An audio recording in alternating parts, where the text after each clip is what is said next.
So student, welcome back to my channel Knowledge Hub. In this video हम discuss करेंगे difference between preference share and equity share. So student, let's begin our session जो है difference between equity shares and preference share. सबसे पहला है basis of differences, फिर है equity shares और है प्रेफरेंस शेयर.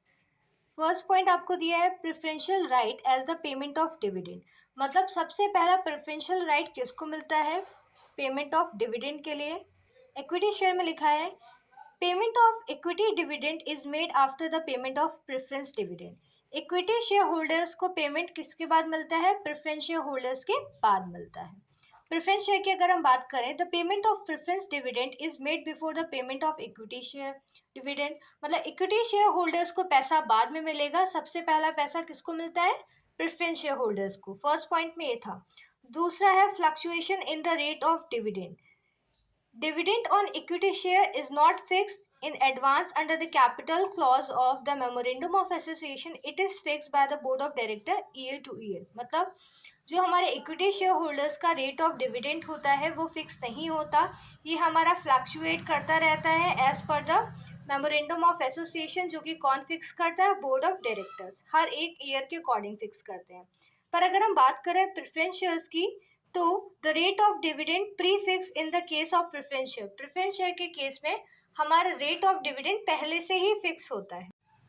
थर्ड पॉइंट है हमारा convertibility. Equity share can't be convertible. मतलब जो हमारे इक्विटी शेयर्स हैं उनको हम प्रेफरेंस शेयर्स में कन्वर्ट नहीं कर सकते. अब हम बात करते हैं प्रेफरेंस शेयर्स के बारे में. It may be converted into equity share if the term of issue provides so the preference shareholder do not carry the right to vote, right to issue, right to use if the only in their own meeting they can come together as a class. इन्होंने बोला कि जो preference shares हैं इनको हम convert कर सकते हैं इक्विटी शेयर में, पर इनको राइट टू वोट और राइट टू यूज नहीं मिलेगा जो कि हमारे बोर्ड मीटिंग्स में अपना पॉइंट ऑफ व्यू दे पाए. ये सिर्फ हमारे क्लास में when they come together as a class. ठीक है. नेक्स्ट हमारा है participation in management. Equity shareholder have a right to participate in the management of a company. Equity shareholders के पास हमारा right होता है कि वो मैनेजमेंट में पार्टिसिपेट कर सके.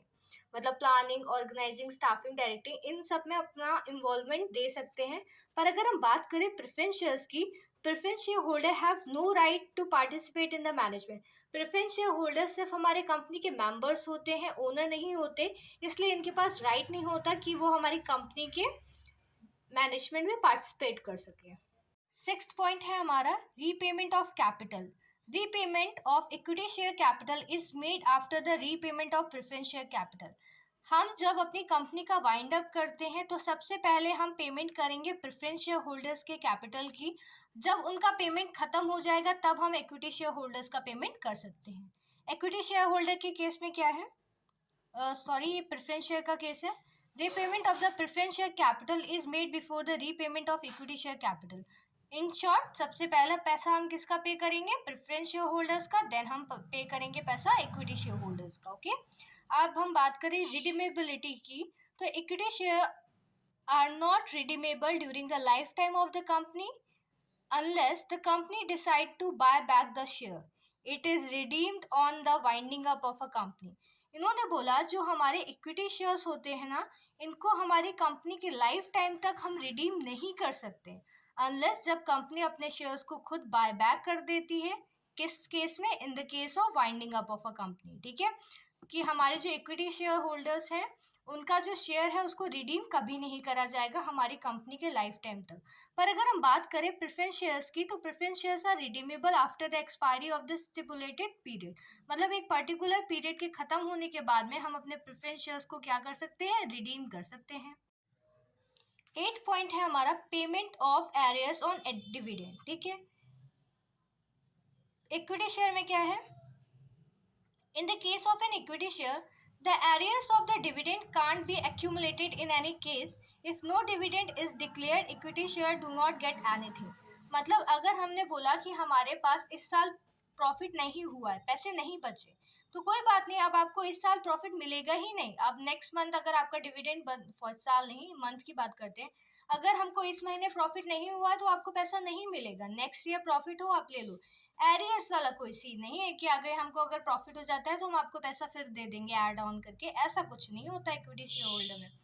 फिर हम बात करें प्रेफरेंस शेयर्स में क्या होता है। If preference shares are cumulative arrears are dividend accumulated on the remain so as the contingent liability to be paid. देखो, प्रेफरेंस शेयर्स अगर हमारे क्यूमुलेटिव प्रेफरेंस शेयर्स हैं तो हमारा एरियर के बाद अगर हमें इस बार प्रॉफिट नहीं हुआ है, नेक्स्ट टाइम अगर हमको प्रॉफिट होगा तो हम उनका डिविडेंड ऐड ऑन करके, फॉर एग्जांपल अगर हमारा 2% इस ईयर का था और 2% हमारे नेक्स्ट ईयर का है तो हम 4% रेट ऑफ डिविडेंड इनको पे करेंगे। ठीक है, अब हम बात करें पेमेंट ऑफ प्रीमियम की। अगर हम बात करें, if equity share are bought back by the company they do not get the benefit of any premium.